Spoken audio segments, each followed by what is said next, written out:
Olá, eu sou o professor Luizano Mendes de Souza e esta é a disciplina de Língua Portuguesa 3. Nesta semana, continuamos falando de papéis temáticos. Bom, nas aulas anteriores, nós vimos sobre os papéis temáticos e suas definições e algumas estratégias e testes de identificação de alguns papéis, especialmente o de agente e de paciente. Hoje continuamos então aprofundando algumas questões. Vamos falar sobre a hipótese da hierarquia temática, sobre a grade temática dos verbos e a relevância do estudo dos papéis temáticos para a compreensão do funcionamento de algumas construções sintáticas. Bom, a gente começa então falando sobre a relação entre os papéis temáticos e a sintaxe, né, a estrutura gramatical das línguas. Tem uma generalização que é bastante forte, que envolve essa relação entre posições sintáticas em alguns papéis, especialmente o de sujeito. Tem uma generalização bastante interessante, que é o fato de que os sujeitos tendem a ser agentes. É muito raro a gente encontrar um, um agente que não seja sujeito, por exemplo. Verbos como ah, o cachorro apanhou do seu dono, por exemplo, em que o seu dono é o agente e o cachorro é o paciente. Vejam que tem a seguinte relação, né? O paciente é o sujeito e os, o agente é o objeto. Então, mas verbos como esse são, sei lá, quase anomalias, podemos dizer assim, né? É muito raro a gente encontrar verbos em que eu vou ter dois argumentos dessa relação agente e paciente, em que o agente seja, portanto, um, um objeto, tá? Se eu tiver se o verbo tem dois complementos, um deles é alguém que faz alguma coisa e o outro complemento é alguém que muda de estado ou sofre a ação que o verbo designa, 99 então, 0,9% dos casos, esse agente vai ser o sujeito e esse paciente vai ser o objeto. Então, por sua vez, também os pacientes eles tendem a ser objetos, né? Ou seja, a posição de objeto tende a ser ocupada por um paciente. Veja que na própria gramática tradicional a gente tem essa nomenclatura, né, de verbo transitivo, ela vem justamente de transitare, que é essa visão de que o sujeito é alguém que faz alguma coisa e essa coisa transita, né, essa ação de alguma forma transita dele para o objeto, que é quem muda de estado ou sofre a ação que, que o verbo designa e que é executada por esse sujeito agente. Tá? E outra tendência, por fim, é que os instrumentos tendem a ser adjuntos. Olha que nesse caso, né, João matou essa galinha com uma faca afiada. Então, João é o agente, essa galinha é o paciente, objeto, e uma faca afiada é o meu instrumento. Claro, acontece, como vimos, né, de em alguns casos eu ver instrumentos ocupando essa posição de sujeito, como eu tenho aqui em 1b, né? Uma faca afiada matou essa galinha. Então veja, eu não posso generalizar, por isso que o sujeito ser ocupado por um agente é nesse sentido uma tendência, né? E o oposto, né? Agentes ocuparem a posição do sujeito é também uma tendência, já que o que a gente vê é que outros papéis também podem ocupar a posição do sujeito com alguns verbos. Aí a grande questão é essa. O que permite que alguns instrumentos, como uma faca, aqui, né, nessa situação que Matar descreve, podem ocupar essa posição?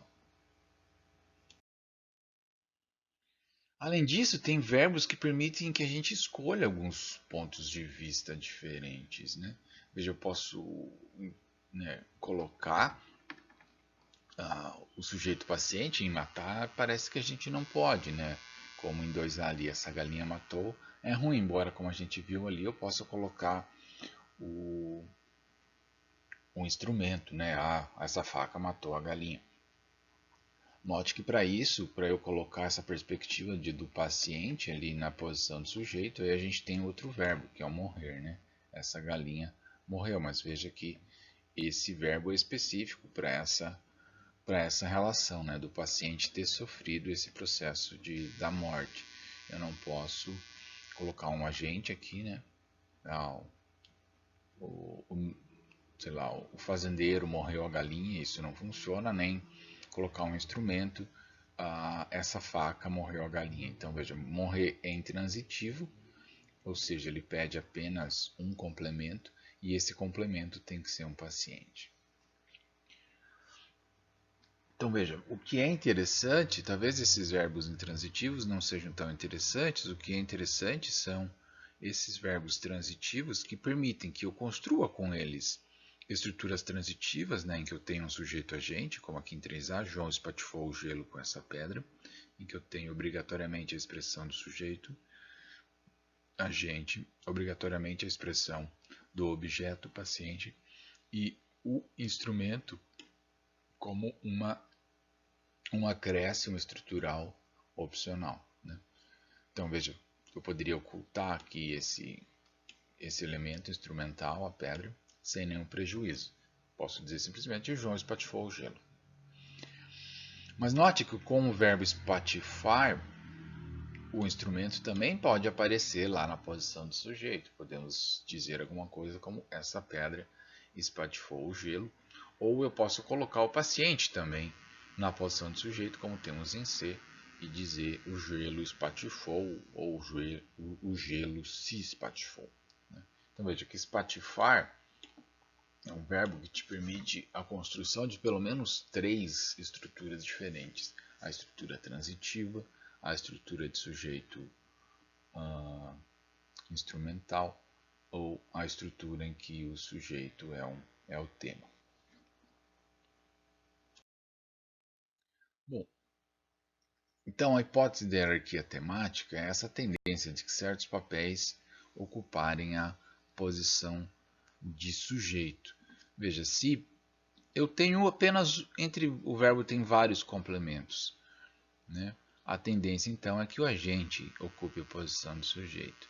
Em seguida, se o verbo lá tem entre esses complementos experienciador e beneficiário, a tendência é que esses complementos ocupem a posição de sujeito.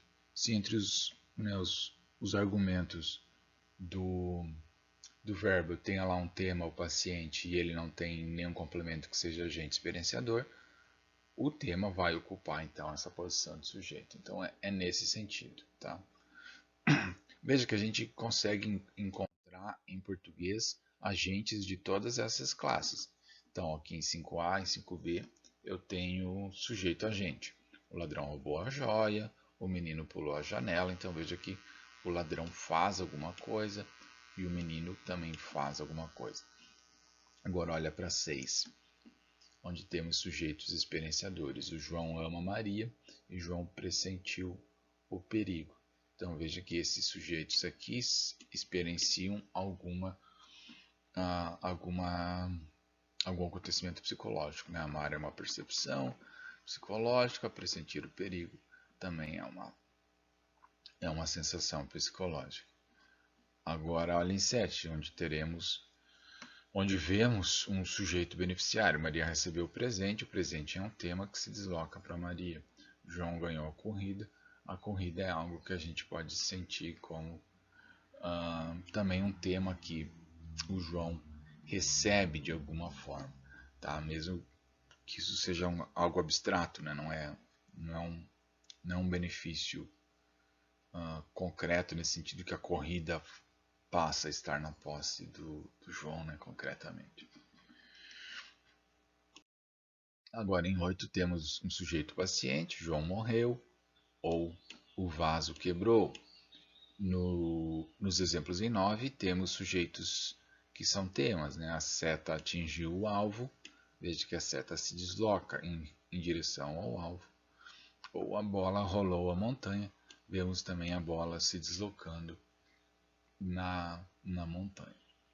Em 10 temos sujeitos que são instrumentos, a chave abriu a porta e aquela caneta amarela escreveu essa carta. Então notem que temos diferentes possibilidades de atribuição de papéis temáticos na posição de sujeito. Mas note o seguinte, né? Veja, a bola rolou a montanha. A montanha, embora possa ser uma espécie de local, então o papel tem 2 temas para atribuir, né? O papel de tema e o papel de locativo. Notem que a preferência para ocupar a posição de sujeito, então, é o do tema. Né? Veja que em 11 temos em tese um sujeito que designa um local, né? Como em Belo Horizonte moro eu. Ela é esquisita justamente porque ocupar essa posição de sujeito com locativo é estranho para esse verbo morar. Aparentemente, mesmo para coisas que indicam direção, né, como Paris veio João, também eu não posso ocupar essa posição de sujeito com um local, né? Veja que o verbo vir não pode atribuir essa interpretação de local de origem para Paris. Eu teria que usar uma preposição aqui, né? De Paris veio João.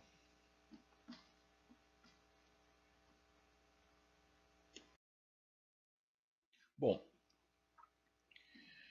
passemos então agora ao segundo tema, que é a discussão da grade temática dos verbos. Então parece que faz parte do nosso conhecimento lexical os papéis que os predicados atribuem a seus argumentos. Então, como um núcleo lexical, a gente pode assumir que o verbo faz seleção semântica e sintática. Isso quer dizer que um verbo como colocar, ele vai atribuir os papéis de agente, tema e de locativo para os seus complementos, como temos aqui. Né? João colocou o livro na mesa. Então, de João é o agente, o livro é o tema e a mesa é o locativo. Então, veja, podemos assumir que se você sabe o que colocar significa, né? Você sabe que tipo de situação lá no mundo, né? O verbo colocar descreve, e você sabe também que colocar pede 3 complementos. Um deles tem que ser um agente, o outro um tema e o terceiro um locativo. Veja que nesse sentido eu tenho também restrições sintáticas, né? Esse agente tem que ser um sintagma nominal, o objeto direto um sintagma nominal e o locativo tem que ser introduzido pela preposição em, tá?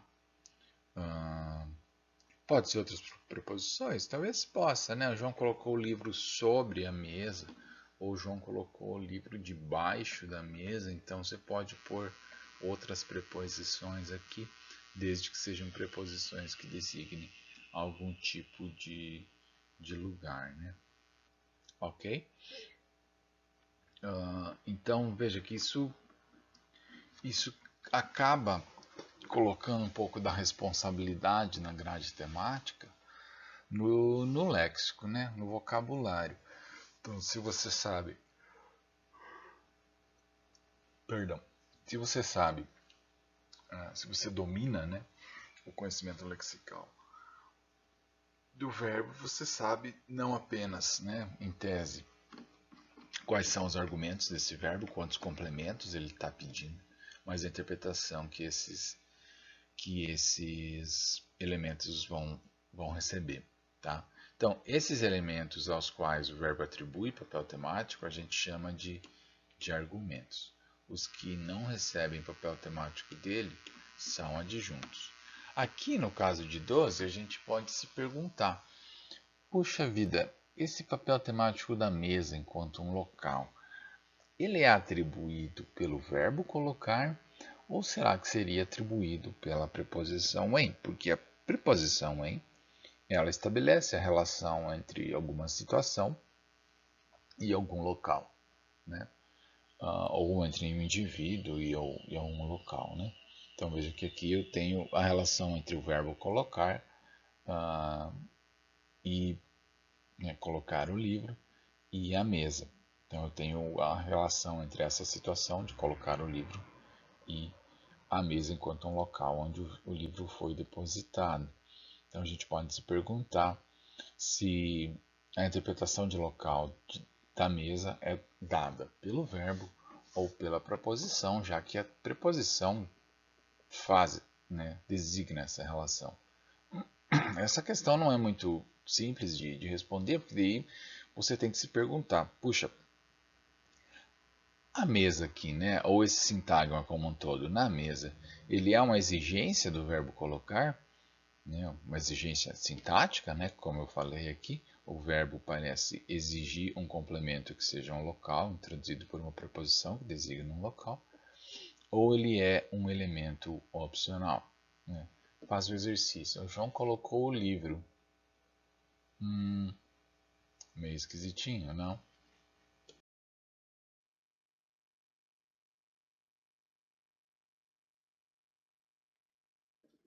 É esse o segundo teste que temos, né, para entender essa relação entre argumentos ou complementos e adjuntos de um verbo. Se eu retiro o complemento de lugar, tem um estranhamentozinho, né, como a gente vê aqui em 14, comparando com 13a. Né, 14 compare 14a com 13a. João colocou o livro. Parece que fica essa sensação de que eu tenho que expressar o local onde o livro foi colocado, como ali em 13a, João colocou o livro no escritório. Né?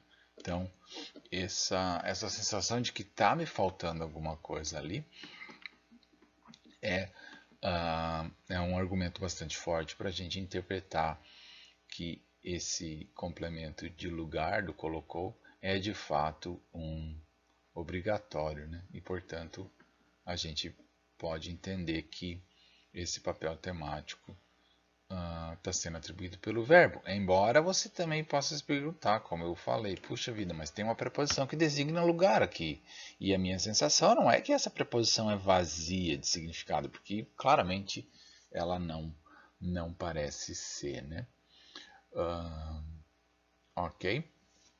Ela parece atribuir o mesmo significado que ela atribui a 13b, né? João lê o livro no escritório, o escritório continua sendo designando um local, por exemplo, e eu tenho a preposição em. Mas agora note que em João lê o livro no escritório, eu posso ocultar o local, né, e escrever apenas ou dizer João lê o livro, que a sentença é bem estruturada, ou seja, a atividade de leitura não, não pede sintaticamente a expressão de um lugar, enquanto o colocar pede quem coloca, o que é colocado e onde é colocado.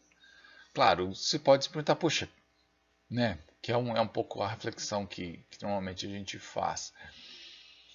Se esse argumento do verbo, né, recebe papel temático dele, qual é a necessidade da preposição, então, aqui?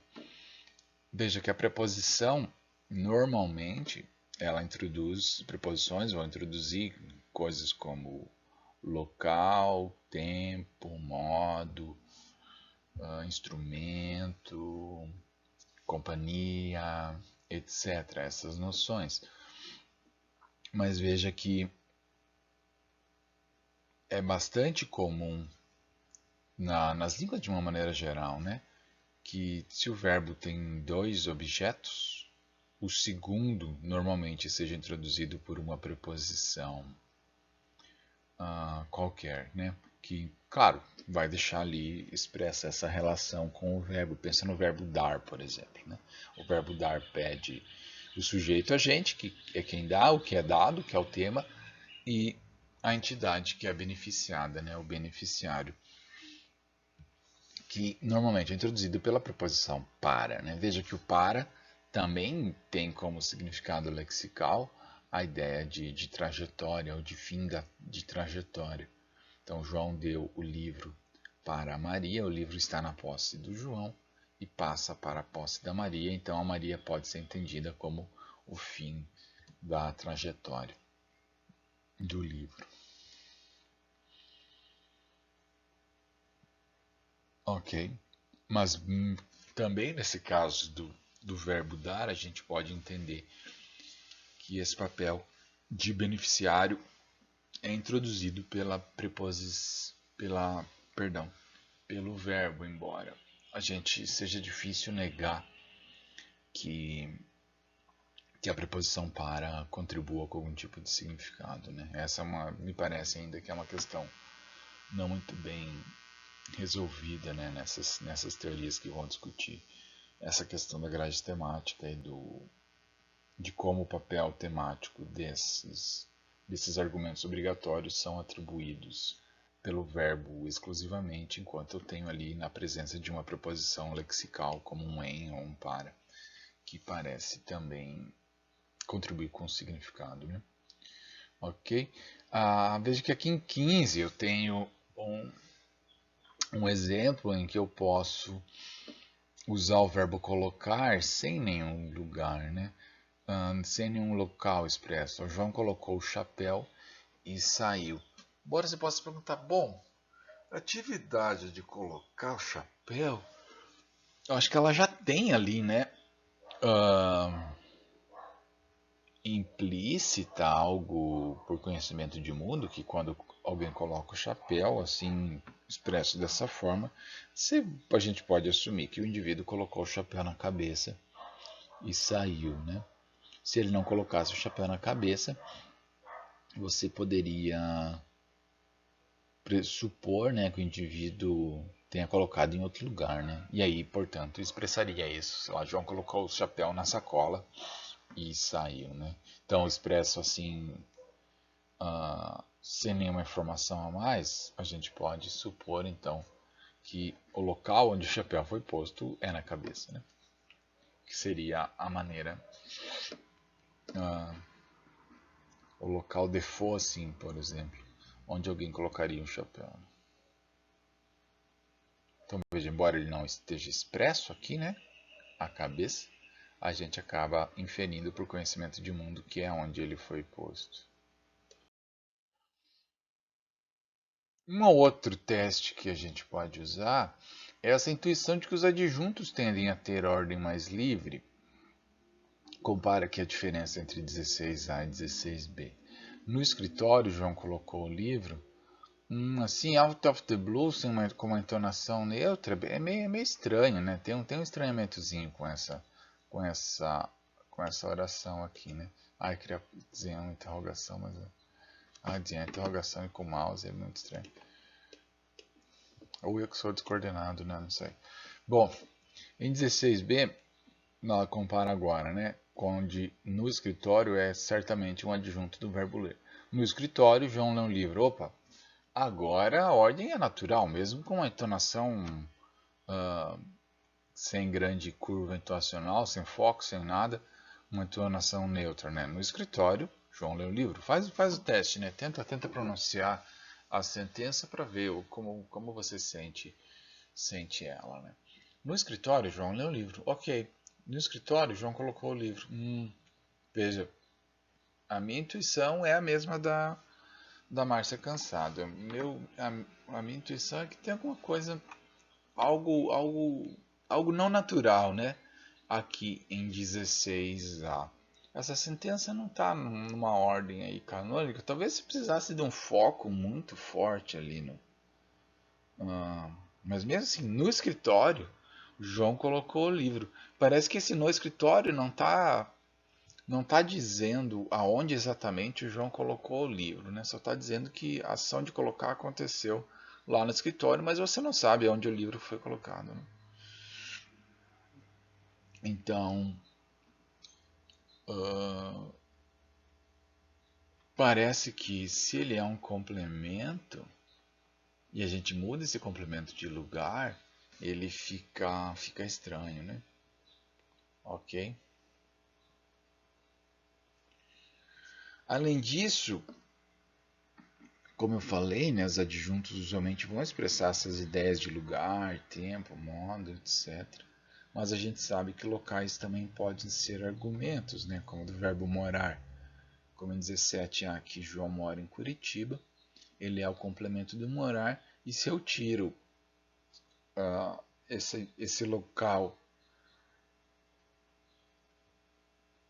explicitamente, como eu tenho em 17b, João mora, simplesmente, a sentença é a gramatical. Veja que morar tem essa peculiaridade de poder acontecer aqui, como em 17a linha, com uma companhia. Então, morar, se a gente pensa em qual seria a grade temática desse verbo, ele pede um, um sujeito agente, um tanto impaciente ou experienciador, ou algo assim, né? Pensa, sei lá, eu não posso dizer o que o João faz é morar em Curitiba.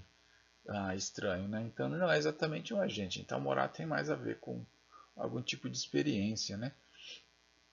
Ah, ok. Então João mora em Curitiba. O João mora com a namorada. O verbo morar ele precisa de um complemento, a, enquanto indireto aqui, né? Que seja um local ou uma companhia, pelo menos, né? Até onde eu consigo ver quais são as restrições que esse verbo impõe a seus complementos aí indiretos, né? Embora ele não seja o que algumas gramáticas tradicionais chamam de complemento relativo, né? Não é exatamente um objeto indireto.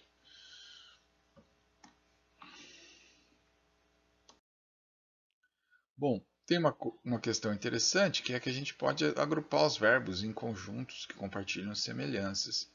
Nós temos então verbos de transferência, que vão ter tipicamente uma estrutura dessa natureza, como pedindo um agente, um tema e um alvo, que é o caso de dar, emprestar, doar, pagar. Né? Verbos psicológicos, que tipicamente pedem um experienciador e um tema, ou algum outro tipo de papel aqui, né? Porque, sei lá, você veja, João ama a Maria, você pode, puxa, a Ana, a Maria seria um tema da experiência do amor do João. Ele não é exatamente uma entidade que se desloca, é afetada, etc. e tal. Então, dá pra gente se perguntar se tema seria a melhor escolha. Mas alguns autores preferem alguma outra terminologia, como, sei lá, objeto estativo. Acho que até eu usei esse termo em alguns outros lugares por aí.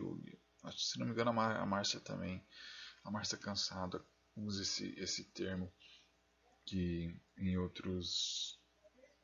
algum lugar no texto para justamente capturar essa intuição de que esses complementos desses, né, normalmente objeto direto desses verbos psicológicos, eles não são afetados nesse sentido de que eles mudam de estado, mudam de localização no espaço, etc. Né? Veja que amar, detestar, adorar, admirar, todos pedem um sujeito que é experienciador e ao mesmo tempo pedem um objeto direto que é simplesmente a entidade para a qual aquele sentimento se dirige, mas elas não sofrem mudança de estado ou de localização. Veja que em verbos de trajetória, agora ali, né, como vir, andar, caminhar, o agente, né, perdão, o sujeito é normalmente um sujeito agente, né, que executa essa ação, né. Então, João veio caminhando da praça para a universidade. Então, veja sempre, ou João veio andando da praça para a universidade, ou João caminhou da praça para a universidade, ou João foi da praça para a universidade. Então, eu sempre tenho essa ideia de um agente, uma fonte e um alvo, né? Embora essas coisas aqui me pareçam algo opcionais, em alguns usos desses verbos, né? Embora o ir é estranho, sem nenhum complemento de fonte, né? O João foi para casa, né? Parece que sempre tem que ter algum tipo de alvo, né? Ou caminhar, já não, caminhar eu acho que não, né? O João está caminhando, não precisa de fonte, de alvo necessariamente. E andar também, né? Cadê o João? O João foi andar. Também não preciso da fonte do alvo necessariamente.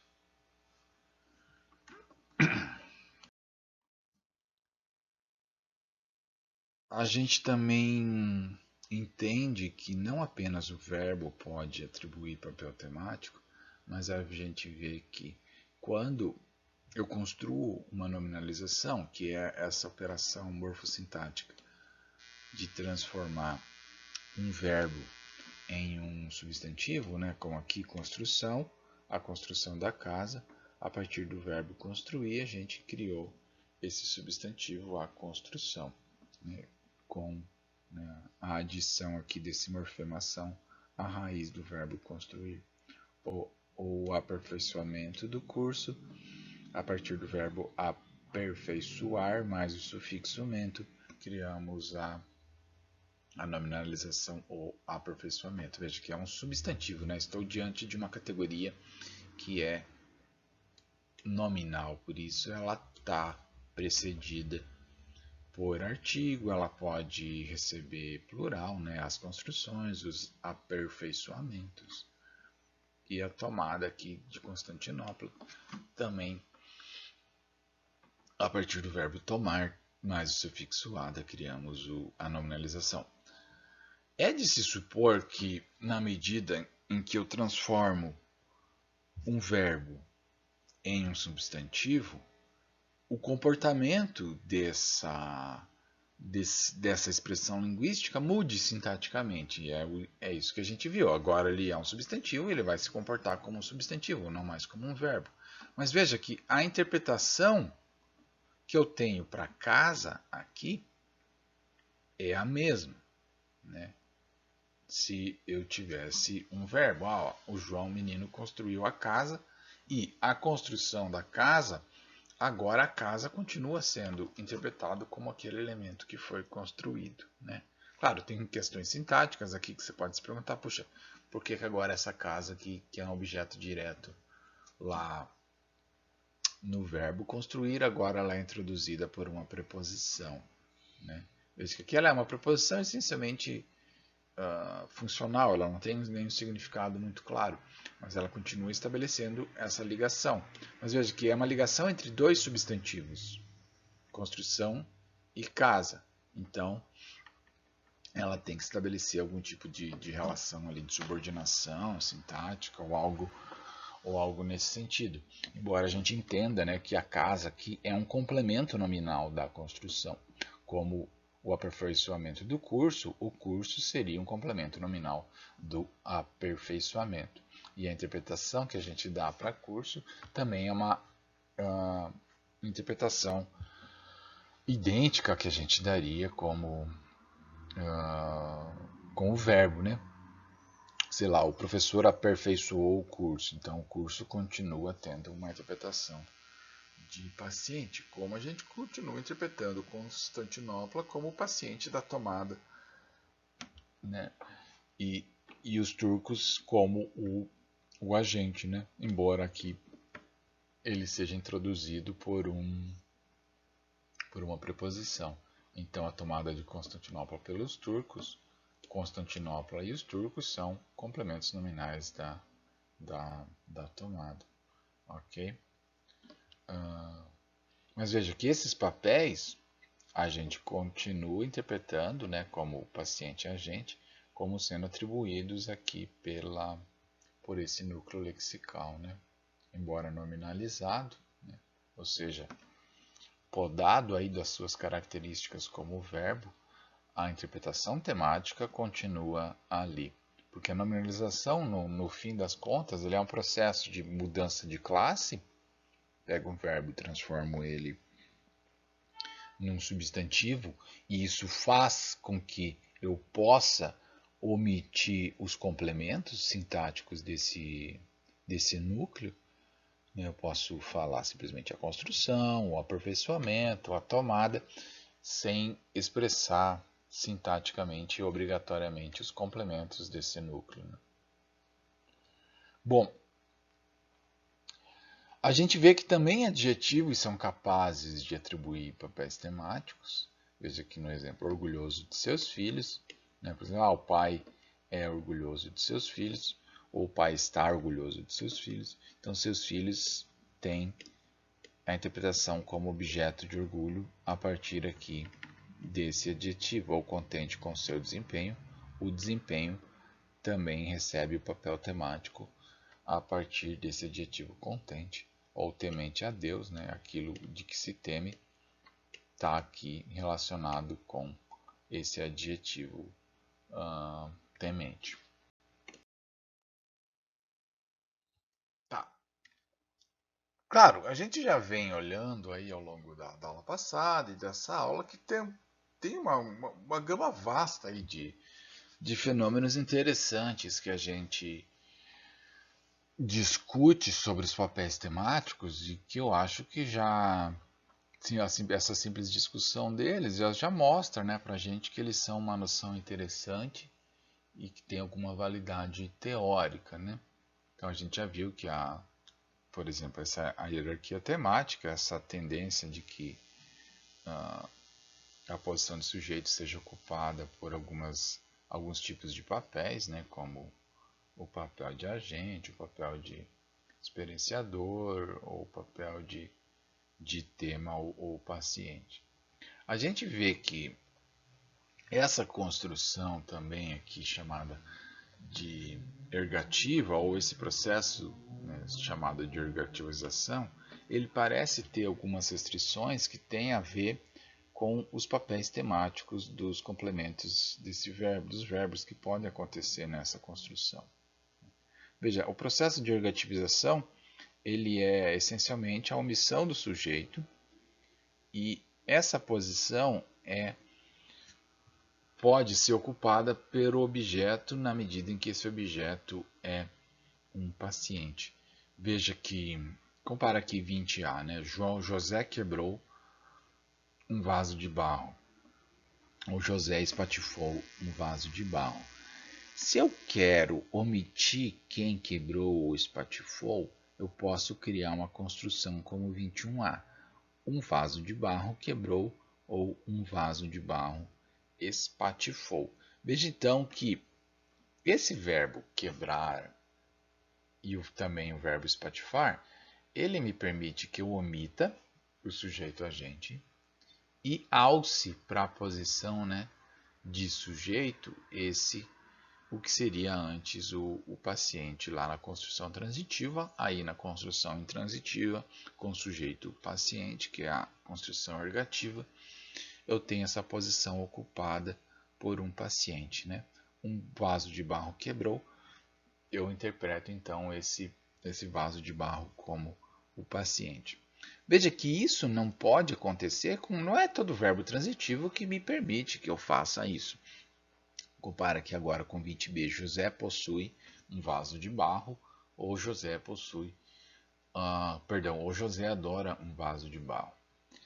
Se eu oculto o sujeito e tento alçar para essa posição de sujeito o que era antes um objeto, eu tenho uma construção gramatical. Um vaso de barro possui, ou um vaso de barro adora, são construções impossíveis de serem feitas na nossa língua.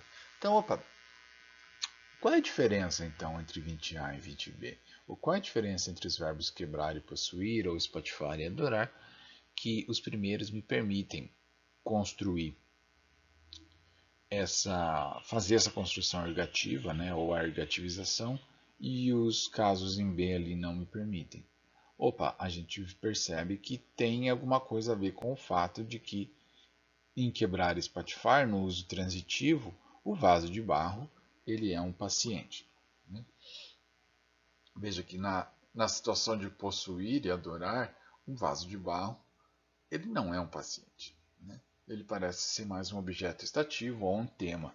Portanto, com objetos estativos ou temas, eu não posso fazer essa construção ergativa. Então eu vejo que tem restrições a algumas construções que são impostas ao verbo em função do papel temático que esses verbos atribuem aos seus complementos.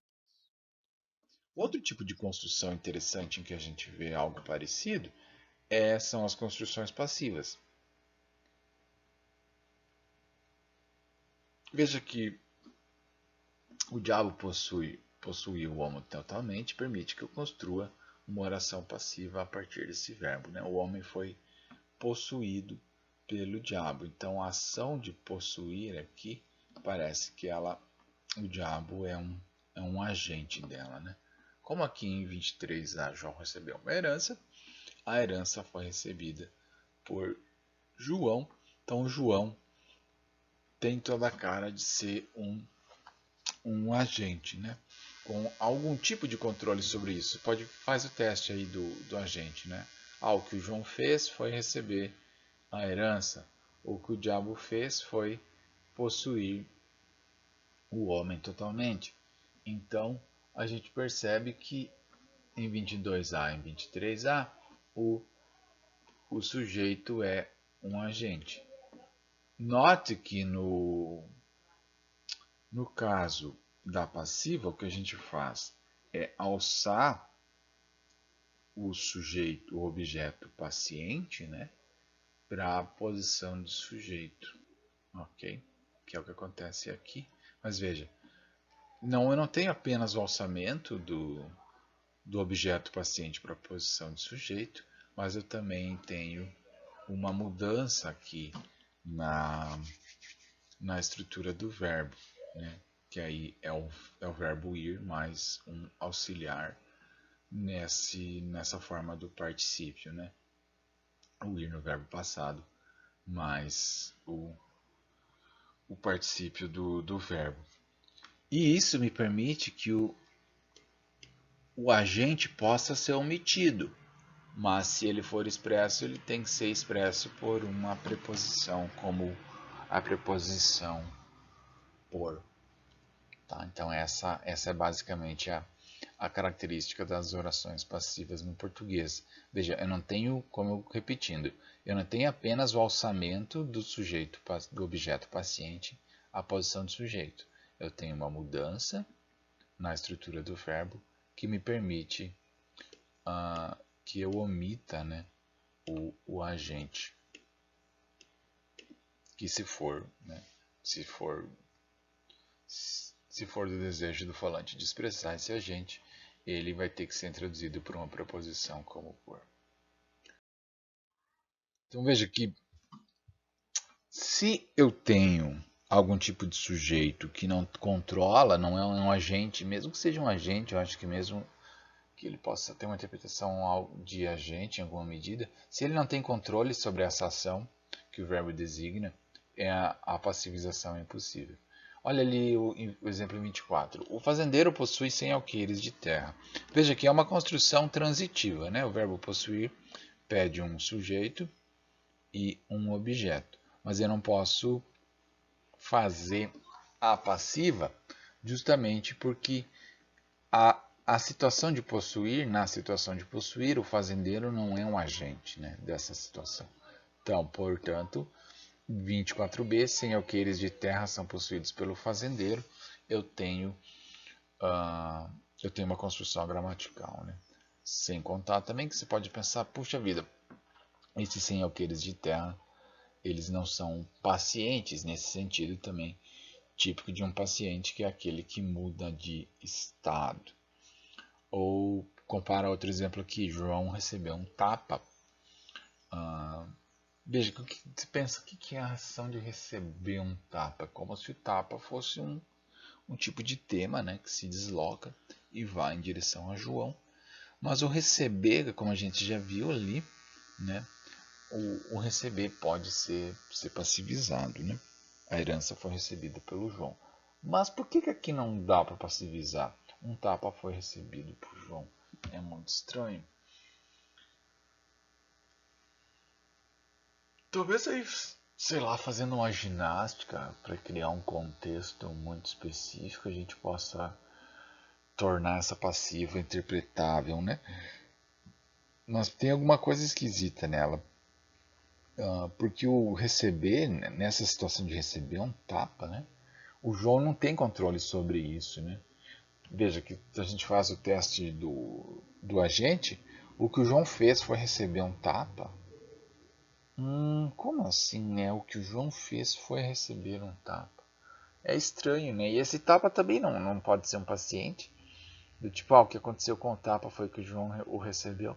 Também é estranho. Então, nessa ação aqui de receber, o tapa tem mais interpretação de tema mesmo. E o João parece que é um paciente. Né? Não pode ser interpretado como um agente. Portanto, isso bloqueia a ocorrência da construção passiva com esse verbo receber, pelo menos nessa interpretação, né? Na outra interpretação ali que o sujeito é um agente, a, a passiva pode ocorrer com tranquilidade. Bom, concluindo então, o que vimos nessa aula de hoje, vimos a hipótese da hierarquia temática, que tenta explicar por que certos papéis tendem a ocorrer na posição de sujeito, especialmente o de agente, beneficiário, etc. e tal. A gente também falou sobre a grade temática, e aí nos exercícios vocês vão ter a oportunidade de pensar um pouquinho mais sobre isso, né, de entender que papéis temáticos os verbos atribuem, mas a intuição básica é essa, né, de que a interpretação temática dos complementos vem do núcleo lexical, que é, como vimos, essencialmente o verbo, mas o verbo talvez seja, né, o atribuidor de papel temático por excelência nas línguas, mas a gente também pode ter outras categorias atribuindo papéis temáticos, né, especialmente adjetivos, nominalizações e preposições. E duas motivações interessantes para o estudo dos papéis temáticos, ou sua consideração enquanto uma categoria de análise linguística relevante, é o fato de que a gente consegue explicar o comportamento de algumas inversões, de algumas alterações, de algumas construções, como a construção ergativa e a construção passiva, olhando para os papéis temáticos dos verbos que costumam aparecer nessas construções. Então a gente viu que a alternância ergativa ou a ergativização é a subida ou alçamento do objeto paciente para a posição do sujeito, sem mudança nenhuma na estrutura do verbo, né? Veja isso. Enquanto na construção da passiva, eu tenho algo parecido. Eu movo o que era o objeto direto com o papel de paciente para a posição de sujeito, mas eu tenho uma alteração na estrutura do verbo, que aí eu preciso colocar o verbo dentro daquele esqueminha ali de verbo um verbo auxiliar no pretérito perfeito, mais o verbo principal no modo, né, no particípio, né, na forma verbal do particípio. Então veja, embora tenha essa similaridade aí, né, entre a passiva e a ergativização, que é o alçamento de um verbo do objeto paciente para a posição do sujeito, tem essa diferença na estrutura do verbo em relação à ergativização e à passivização. Tá? Veja que enquanto o que parece ser essencial para a ergativização é a presença de um objeto paciente, o que é essencial para o processo de passivização parece ser certamente, né, deve haver outras restrições, mas uma bastante interessante é o fato de que o sujeito dos verbos que admitem passivização deve ser necessariamente um sujeito agente com algum tipo de controle sobre a ação. Bom, era isso. Era essa história que eu tinha para contar para vocês na aula de hoje e nos vemos na próxima aula. Até lá, um abraço a todos. Tchau, tchau.